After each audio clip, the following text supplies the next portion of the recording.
Hello, aspirants. Welcome back to Shy Educators. I know I have been away for the past couple of months due to some personal reasons. The students who are connected with me on Telegram, they know the reason. Today, let's get started without wasting any further more time, right? With a fresh energy, with a fresh start. So today we begin with a new highly important lecture series, which is your GK with reference to Union Territory of Jammu and Kashmir. A very important section that appears in almost every JKSSB examination. We know that.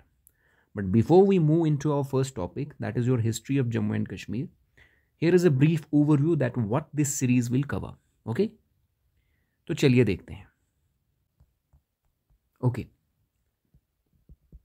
तो जो आपका GK है with reference to JNK UT, how we are going to approach this particular section. ठीक है, सबसे पहले आपका आता है हिस्ट्री. राइट, तो हिस्ट्री में हम क्या पढ़ने वाले हैं? हिस्ट्री को हम डिवाइड करेंगे ancient, medieval, right, and then your modern. Okay, but let me tell you, हम इसमें सिर्फ और सिर्फ इम्पॉर्टेंट फ्रॉम द जेंट के पर्सपेक्टिव ही पढ़ेंगे, not from the Indian subcontinent. ठीक है ना, उस पर्सपेक्टिव से हम नहीं देखेंगे हिस्ट्री को. हम सिर्फ और सिर्फ जेंट के यूटी के पर्सपेक्टिव से, और जो इम्पोर्टेंट बनता है from the exam perspective.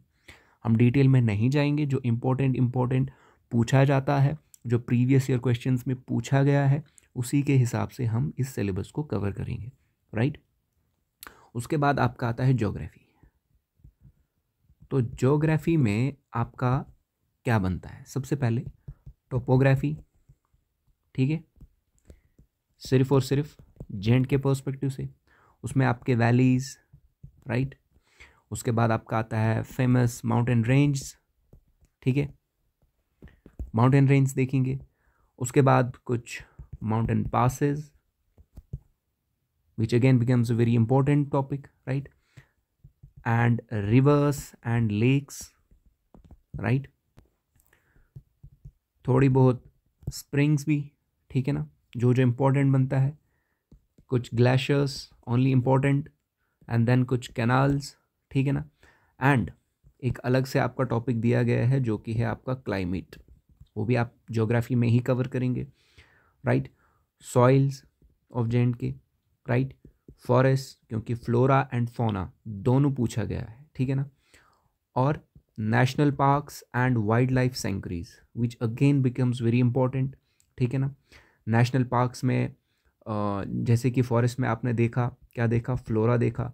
National parks and wild life sanctuaries में आप फौना कवर करेंगे. ठीक है, फिर कुछ MCQ सेशन, राइट, जो कि प्रीवियस ईयर क्वेश्चन पूछे गए हैं. उसके बाद तो ये हो गया आपका हिस्ट्री एंड देन ज्योग्राफी. उसके बाद क्या हम पढ़ेंगे? उसके बाद हम करेंगे इकोनॉमी. ठीक है, और इकोनॉमी हम उसमें क्या कवर करेंगे? इकोनॉमी में जो हमसे पूछा गया है सिलेबस में उतना ही. जैसे कि ट्रांसपोर्ट हमसे पूछा गया है. ठीक है ना, जैसे कि एग्रीकल्चर एंड इंडस्ट्रीज़. ठीक है ना, क्योंकि इकोनॉमी पूछा गया है तो एग्रीकल्चर इंडस्ट्रीज़ जो भी है, चाहे एग्रीकल्चर है आपका, इंडस्ट्रीज़ है आपका, हॉर्टिकल्चर है आपका, बात समझ आ रही है, हैंडीक्राफ्ट्स है आपके, तो ये हमें अंडर कंसिडरेशन रखना है. राइट, इकोनॉमी में आपका टूरिस्ट डेस्टिनेशंस भी आएगा. ठीक है, जो अलग से आपके सिलेबस में मेंशन है वो हम इकोनॉमी के साथ ही पढ़ेंगे.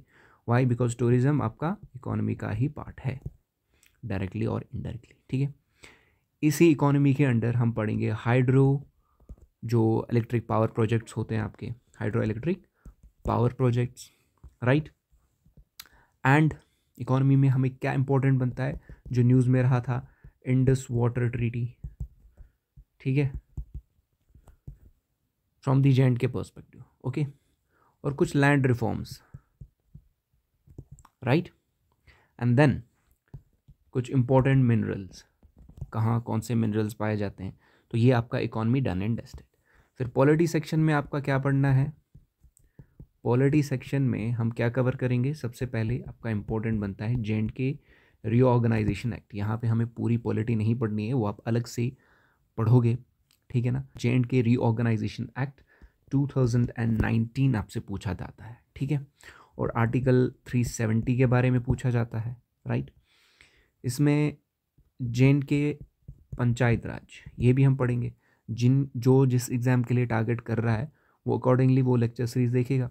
जो पंचायती राज एक्ट है 1989 से लेके 2023 2024 जितनी भी अमेंडमेंट्स आई है, जो भी ऐड हुआ है, ठीक है ना। यहाँ जे.एंड.के रीऑर्गेनाइजेशन एक्ट जो है 2019, इसमें भी जो नई चीज़ें हुई है, यहाँ जो पुरानी चीज़ें वहीं पे है वो भी हम पढ़ेंगे। बस इतना ही इम्पोर्टेंट है फ्रॉम दी पॉलिटी पर्सपेक्टिव, ठीक है। पढ़ने के तो हम डिलिमिटेशन कमीशन भी पढ़ सकते हैं, जुडिशरी पढ़ सकते हैं, ठीक है ना, कॉन्स्टिट्यूशनलाइजेशन पढ़ सकते हैं यहाँ पे, राइट, आरटीआई पढ़ सकते हैं। बट जो एग्ज़ाम में पूछा गया है we will stick to that, okay. And then most important culture. Culture में हम क्या देखेंगे? Festivals, right, fairs, right, folk dances, right, जो पूछे जाते हैं, एंड लैंग्वेजेस, राइट।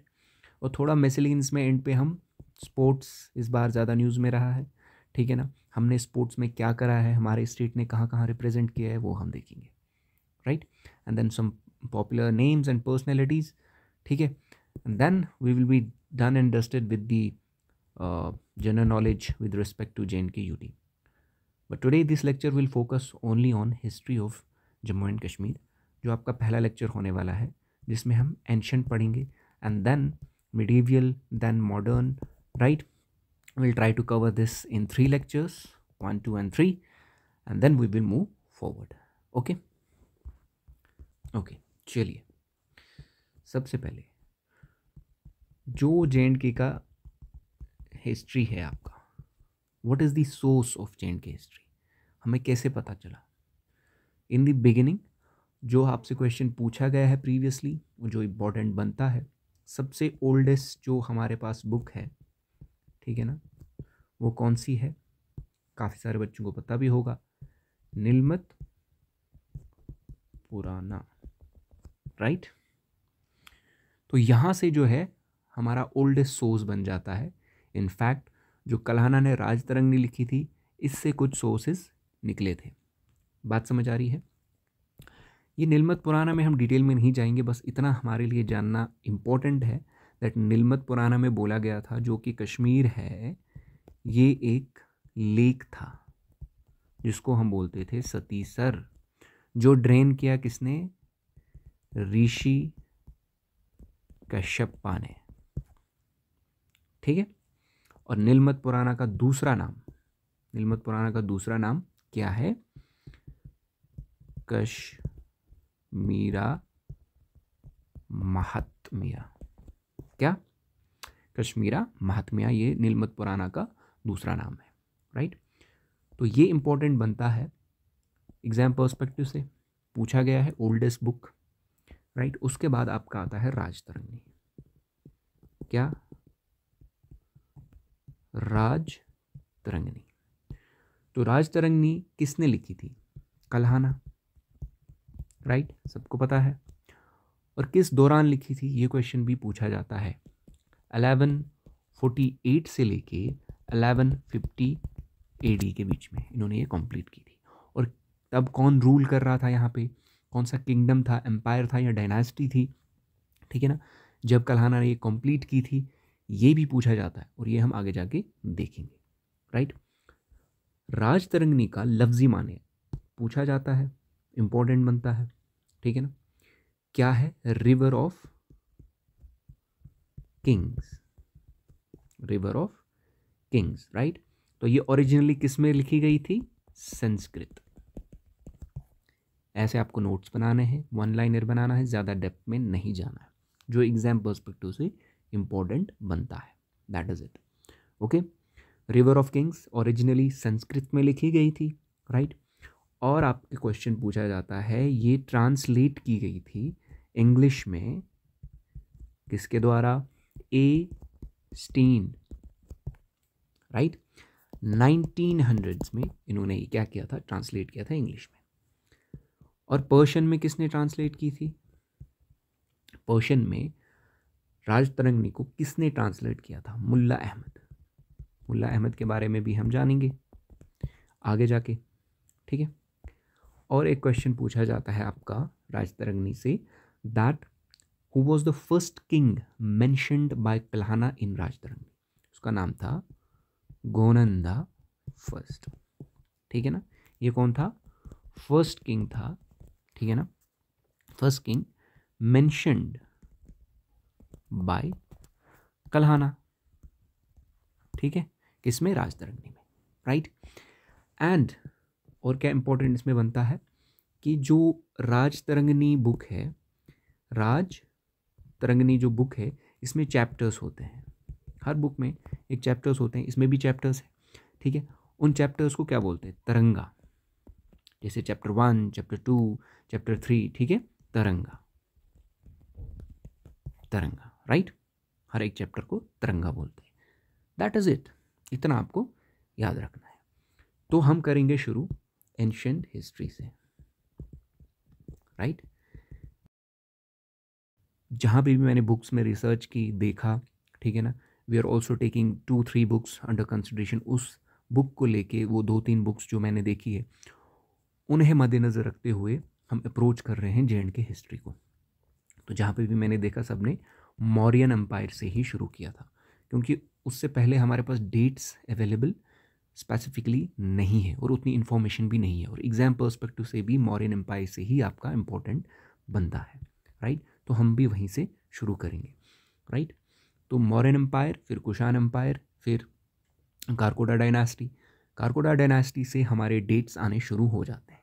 तो क्या क्या इंपॉर्टेंट बनता है, हम we will stick to that only, will not go in detail, because J and K UT का जो आपका जीके है बहुत वास्ट है। आपको इकोनॉमी, ज्योग्राफी, पॉलिटी सब कवर करना है, तो हिस्ट्री में आपके नोट्स होने चाहिए 3 से लेकर 4 पेज के। That is it. तो अगर हम देखें एंशिएंट हिस्ट्री, एंशिएंट हिस्ट्री में हमें क्या देखना है, सबसे पहले मौर्यन एम्पायर। क्या, मौर्यन एम्पायर, ठीक है। और उसके बाद कुषाण एम्पायर, उसके बाद कारकोटा डायनास्टी, राइट। ये 3 आपके एंशिएंट में आपको पढ़ने हैं, दैट इज इट। उसके आगे आपको पढ़ने की ज़रूरत नहीं है, डिटेल में जाने की ज़रूरत नहीं है, क्योंकि मेडिवियल भी है, मॉडर्न भी है। तो यहाँ से आपको ज़्यादातर क्वेश्चंस, कारकोडा डायनास्टी मैंने प्रीवियस क्वेश्चंस देखे थे तो यहाँ से पूछे गए थे। चलिए शुरू करते हैं। सबसे पहले आपका आता है Mauryan empire, okay, Mauryan empire. अगर हम इंडियन सब कॉन्टिनेंट पर्सपेक्टिव से देखें तो हमें डिटेल में जाना पड़ेगा, क्योंकि जो मौर्यन एम्पायर का जो फाउंडर था, चंद्रगुप्त मौर्य जिसका नाम था, वहाँ जाना पड़ेगा, फिर वो मौर्यन एम्पायर के बारे में पढ़ना पड़ेगा। लेकिन हमें क्या पूछा गया है, what is JKSSB asking is simple, from the perspective of Jammu and Kashmir, not from the perspective of Indian सब कॉन्टिनेंट। तो हमें वहाँ जाना नहीं है, तो जो कश्मीर के पर्सपेक्टिव से इंपॉर्टेंट बनता है उतना ही देखना है। तो मौर्यन एम्पायर के काफ़ी सारे रूलर्स रहे होंगे, राइट। तो वो तो हमें डिटेल में देखने नहीं है। हमें डिटेल में क्या देखना है, सबसे पहले मौर्यन एम्पायर का जो अशोका, जब अशोका का टाइम था, उसको कहते थे अशोका द ग्रेट। क्या कहते थे, अशोका द ग्रेट। जब ये रूल कर रहा था, जब ये एम्पायर था, तब कश्मीर अंडर मौर्यन एम्पायर था, बस। We can also say that during the reign of Ashoka Kashmir was a part of, ठीक है ना, मौर्यन एम्पायर, ठीक है ना। लेकिन इसमें हमें इंपॉर्टेंट क्या याद रखना है, Mauryan empire, Ashoka the great, ये आपको ऐसे नोट्स बनाने हैं कि अशोका द ग्रेट या अशोका द ग्रेट के टाइम पे कश्मीर पार्ट था किसका, मौर्यन एम्पायर का, ठीक है। ये आपका पहला इंपॉर्टेंट पॉइंट बनता है। दूसरा इंपॉर्टेंट पॉइंट क्या बनता है कि जो बुद्धिज़्म है, बुद्धिज़्म इंट्रोड्यूस किया गया था फर्स्ट टाइम वैली में या कश्मीर में, during the reign of Ashoka the great, during Mauryan empire Buddhism was introduced in Kashmir, ठीक है ना। और क्या हुआ था, most important, old city Pandrethan, old city Pandrethan found by Ashoka, ठीक है, also city of Srinagar, right. ये इंपॉर्टेंट बनता है जो पूछा गया है। Pandrethan city was found by Ashoka the great, right, okay. और इसमें क्या इंपॉर्टेंट बनेगा, देखो अशोका के बाद जालोका सेकंड आया था, उनके बारे में आपको नहीं पढ़ना है। जो इम्पोर्टेंट है वही पढ़ना है, क्योंकि जालोका सेकंड में कुछ याद रखने को है नहीं उतना, ठीक है ना।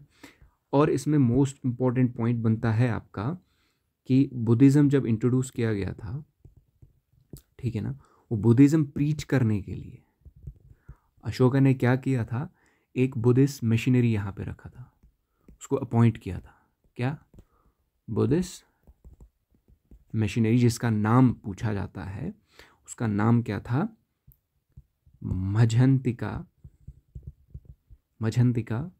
ठीक है ना, ये नाम आपको याद रखना है, ठीक है ना। Who was Majjhantika, appointed by Ashoka a Buddhist missionary to Kashmir, ताकि आप यहाँ पे जो बुद्धिज़्म है वो प्रीच करो, ठीक है ना, ओके। चलिए, इतना आपको याद रखना है किस में, मौर्यन एम्पायर में। कितने पॉइंट्स आ गए, ये 4 पॉइंट्स आ गए, इससे आगे बढ़ने की ज़रूरत नहीं है, टू द पॉइंट, ठीक है। सेकंड, मौर्यन के बाद कभी आपको क्रोनोलॉजिकल ऑर्डर में भी पूछा जाएगा, ठीक है ना। पहले कौन आया था, Mauryan, and then Kushan, MKK ऐसे आप याद रख सकते हो। Mauryan empire, Kushan empire, and then Karkota dynasty, right, MKK। तो उसके बाद क्या आता है, कुषाण एम्पायर। ये हम एंशंट की बात कर रहे हैं, ठीक है। अभी हमारे पास डेट्स नहीं है स्पेसिफिक, डेट्स हमें कहाँ से स्टार्ट होते हैं, काराकोटा डायनास्टी से, राइट। तो मौर्यंस के बाद कश्मीर पे कौन रूल कर रहा था, कुशन्स, ठीक है। अब देखो कल्हाना ने क्या बोला था, कल्हाना ने अपनी राजतरंगी में तुरुष्का का जिक्र किया है। तुरुष्का का मतलब होता है 3 किंग्स, ठीक है। उनका नाम क्या था, हुष्का, जुष्का एंड कानिष्का, ठीक है। ये कुषाण एम्पायर के 3 रूलर्स थे, ऐसे आप कह सकते हो, ठीक है। और इन्होंने रूल किया था। अब इन्होंने अपने नाम पे ही कुछ टाउन्स फाउंड किए थे, जैसे हुष्का को हुष्कापोरा, जुस्का का जुस्कापोरा, ठीक है, कनिष्का का कनिष्कापोरा। ये 3 टाउन्स इन्होंने क्या किए थे, फाउंड किए थे, इस्टेब्लिश किए थे, राइट। अब इसमें इंपॉर्टेंट आपका कनिष्का ही बन जाता है। कनिष्का ने क्या किया था, क्या नहीं किया था। कनिष्का के बहुत सारे चर्चे हैं हिस्ट्री में, वहाँ पे तो आपको जाना नहीं है कि इन्होंने बहुत सारे टेम्पल्स, विहारास, जिनको मॉन्स्ट्रीज कहते हैं, ठीक है ना, कश्मीर में इस्टेब्लिश किए थे। अब वो कौन से टेम्पल्स है, क्या है, वो हमारे पास स्पेसिफिकली नहीं लिखा गया है, राइट, बट आगे जाके हम देखेंगे, ठीक है ना। अब देखो हिस्टोरियंस के अकॉर्डिंग जो कनिष्का है, कनिष्का के टाइम पे कनिष्का ने यहाँ पे 4th बुद्धिस्ट काउंसिल, ये आपका इम्पोर्टेंट बन जाता है। बुद्धिस्ट काउंसिल यहाँ पे भी हुआ है एक, कश्मीर में Buddhist council, 4th Buddhist council हुआ है, क्या, 4th बुद्धिस्ट काउंसिल हुआ है। कहाँ पे, कुंदलवान में, कुंदलवान, ये तब नाम था, लेकिन आज इसका नाम है हरवन। कहाँ, श्रीनगर, ठीक है। 4th बुद्धिस्ट काउंसिल कनिष्का ने हेल्ड किया था कुषाण एम्पायर के दौरान। ये क्वेश्चन आपसे पूछा जा सकता है। अब यहाँ पे क्या इंपॉर्टेंट बनता है, 4th बुद्धिस्ट काउंसिल तो हो गया। इस टाइम पे जो बुद्धिज़्म है ये 2 सेक्ट्स में डिवाइड हुआ था। कश्मीर की बात चल रही है, यहाँ पे बुद्धिज़्म 2 सेक्ट्स में डिवाइड हुआ था, ये आपसे पूछा जा सकता है। एक का नाम था महायाना और दूसरे सेक्ट का नाम क्या, हीनायाना, बस दैट इज इट। अब इसको ज़्यादा कॉम्प्लिकेटेड बनाएंगे तो ज़्यादा कॉम्प्लिकेटेड हो जाएगा, बस इतना ही आपको याद रखना है। मौर्यन के बाद कुषाण आता है, कुषाण के जो कल्हाना ने अपनी राजतरंगी, ऐसे आप लिख सकते हो नोट्स में, कल्हाना ने अपनी राजतरंगी में तुरुष्का का जिक्र किया था। तुरुष्का मतलब 3 किंग्स, हुष्का, जुष्का एंड कनिष्का, राइट। और कानिष्का के टाइम पे जो इम्पोर्टेंट रूलर है इस डायनासिटी का, इस एम्पायर का, जो कानिष्का है, उन्होंने फोर्थ बुद्धिस्ट काउंसिल यहाँ पे इस्टेब्लिश किया था, हेल्ड किया था, ठीक है ना, हेल्ड फोर्थ बुद्धिस्ट काउंसिल इन कश्मीर। कहाँ पे? कुंदलवाना को आज हरवन कहते हैं, जो श्रीनगर में है। और उस टाइम पे बुद्धिज़्म, जो उनका फोर्थ बुद्धिस्ट काउंसिल था, 2 सेक्ट्स में डिवाइड हुआ था, महायाना एंड हिनायाना। क्योंकि ये यहाँ पे हुआ था, that's why it becomes important from the exam perspective, right. Then comes your Karkota dynasty, right. Karkota dynasty, right. I know I am writing in haphazard manner, but अगर आप ध्यान से सुनोगे और ध्यान से नोट्स बनाओगे, this is more than enough for you. मैं कह रहा हूँ आपका कोई भी क्वेश्चन सॉल्व होगा इससे, जो प्रीवियस ईयर क्वेश्चंस आए हैं, राइट। यहाँ से हमारे डेट्स आने शुरू हो जाते हैं। कारकोटा डायनास्टी ने कहाँ से कहाँ तक रूल किया? 625 से लेके 855 AD, ठीक है। ये आपको याद रखना है, डेट्स याद रखने ही रखने हैं आपको, क्योंकि JKSS भी डेट्स भी पूछता है, right. This is not your civil service examination जहाँ पे आपसे कुछ और पूछा जाए, इनफैक्ट वहाँ भी पूछे जाते हैं, बट ये जो डेट्स है ये आपको याद रखने हैं, ठीक है ना। अब यहाँ से प्रीवियस ईयर क्वेश्चन अगर हम देखें, पूछा गया था कि कारकोटा डायनास्टी किसने फाउंड की थी? किसने फाउंड की थी? ये फाउंड की थी दुर्लभावर्धना,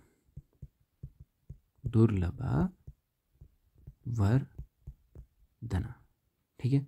स्पेलिंग आप देख लीजिएगा, DURLABHAVARDHANA, दिस इज योर दुर्लभावर्धना। और क्या क्वेश्चन पूछा जाता है इसमें?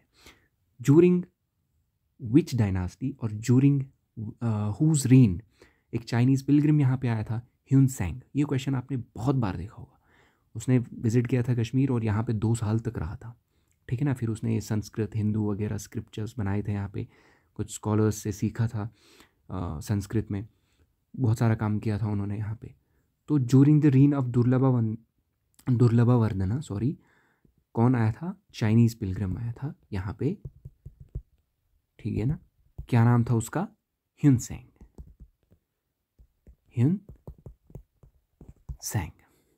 राइट। 2 साल तक रहा। संस्कृत, हिंदी वगैरह उसमें आपको नहीं जाना है, क्या स्क्रिप्चर्स इन्होंने पढ़े थे, क्या नहीं पढ़ा था, because from the exam perspective बस इतना ही इंपॉर्टेंट बनता है, right. Okay, let's move forward. और कारकोटा डायनास्टी में क्या आपका मोस्ट इंपॉर्टेंट बनता है? तो ग्रेटेस्ट रूलर अगर इसकी बात करें, जो एग्जाम पर्सपेक्टिव से भी इंपॉर्टेंट बनता है, पूछा जाता है, ग्रेटेस्ट रूलर कारकोटा डायनास्टी का कौन था? ललित आदित्य। इसका पूरा नाम था ललित आदित्य मुक्तपीड़ा, ठीक है। ललित आदित्य मुक्तपीड़ा, ठीक है। इन्होंने कहाँ से कहाँ तक रूल किया था? 724 से लेके 760 AD, राइट। तो ये ग्रेटेस्ट रूलर माने जाते हैं कारकोटा डायनास्टी के। और ये क्वेश्चन क्या पूछा था प्रीवियसली कि ललित आदित्य को दूसरा नाम क्या बोलते हैं? ऐसे पूछा गया था असल में कि समुद्रगुप्त ऑफ कश्मीर किसको कहते हैं? समुद्रगुप्त ऑफ कश्मीर किसको कहते हैं? ये इसी जनाब को कहते हैं, ललित आदित्य को, ठीक है ना। क्यों? क्योंकि इन्होंने बहुत सारे रीजन्स को कन्कर किया था, जैसे एशिया में, इंडिया में पंजाब, कनौज, तिब्बत, लद्दाख, ईरान तक इनका ये था, बंगाल, उड़ीसा, साउथ इंडिया, गुजरात, मालवा, हर जगह, सिंध, हर जगह फैला हुआ था। बहुत सारे रीजन्स इन्होंने कन्कर किए थे, ठीक है ना। और जो अरब्स है, अरब्स सिंध में बहुत पावरफुल थे, तो उनका पावर इन्होंने ब्रेक किया, ठीक है ना। तो बड़े पावरफुल थे ये ललित आदित्य, ठीक है ना। तभी इनको कहते हैं समुद्रगुप्त ऑफ कश्मीर। क्यों कहते हैं ये आप मुझे कमेंट सेक्शन में बोलेंगे, समुद्रगुप्त कौन थे, ठीक है। चलिए आगे बढ़ते हैं। और इसमें क्या इंपॉर्टेंट बनता है फ्रॉम द एग्जाम पर्सपेक्टिव? और क्या पूछा गया था कि परिहसपुर, जिसको कहते हैं सिटी ऑफ प्लेजा, ठीक है ना, सिटी ऑफ प्लेजा, ठीक है ना। ये कहाँ पे है? खीर भवानी के नियर बाय पड़ता है, ठीक है ना। खीर भवानी जो श्राइन है आपका, उसके नियर बाय पड़ता है परिहसपुर, सिटी ऑफ प्लेजर भी इसको कहते हैं। ये इन्होंने बिल्ड की थी, इन्होंने समुद्रगुप्त ऑफ कश्मीर, किसको कहते हैं, ललित आदित्य को, इन्होंने ये बनाई थी। ठीक है, और क्या पूछा गया था रीसेंट एग्जामिनेशन में कि जो सन टेम्पल है आपका, जो सन टेम्पल है आपका Martand sun temple Anantnag side से, ठीक है, अनंतनाग, राइट। तो ये कहाँ पे है असल में, करीवा, जो आपका मटन करीवा है, ठीक है, मटन करीवा टाइप ऑफ सॉइल, ठीक है ना, उस पे बेस्ड है ये, वहाँ पे बनाया गया है, उस बेल्ट में बनाया गया है सन टेम्पल अनंतनाग में, ठीक है ना। ये किसने बनाया है, ललित आदित्य, ठीक है, ये आपसे पूछा जाता है, ठीक है ना। तो बाकी सारे ग्रेट रूलर भी थे इस डायनास्टी के, जैसे कि जया आदित्य, ठीक है ना, जया आदित्य, जैसे ललित आदित्य की डेथ होगी तो उसके बाद जया आदित्य आए थे, ठीक है ना। फिर ग्रेजुअली धीरे धीरे क्या हुआ कि इनका जो रूल है वो डिक्लाइन होता गया, ठीक है ना। फिर इसी का एडवांटेज उठा के इस टेरिटरी को बाकी लोगों ने कनकर किया, वो हम अगले लेक्चर में देखेंगे, क्योंकि आपका एंशंट इतना ही है, ख़त्म हो गया। फिर मिडिवल में हम जाएंगे, मिडिवल में हम देखेंगे कि कारकोटा डायनास्टी के बाद, ललित आदित्य के बाद यहाँ पे कौन था, the strongest ruler of Karkota dynasty, Lalit Aditya, right. तो मार्तन सन टेम्पल इन्होंने बनाया, ये आपने देखा, ठीक है ना। एंड देन धीरे धीरे जब इन्होंने अपनी ये ग्लोरी लॉस्ट की, अपना किंगडम थोड़ा वीक हो गया इनका, ठीक है ना, ये फिर रिप्लेस किया गया, फिर उत्पला डायनास्टी आ गई, ठीक है ना। अब मोस्ट इम्पॉर्टेंट पॉइंट, जो ये समय है, जो ये वक्त है, क्या कारकोटा डायनास्टी का ये जो रूल है कश्मीर में, इसको कहते हैं गोल्डन एज ऑफ कश्मीर। क्या, गोल्डन एज ऑफ कश्मीर, ये आपको याद रखना है। ललित आदित्य के टाइम को गोल्डन एज ऑफ कश्मीर कहा जाता है। उसके बाद उत्पला डायनास्टी आती है, जो कि मेडिवल के साथ हम पढ़ेंगे। Till then take care, bye, best of luck.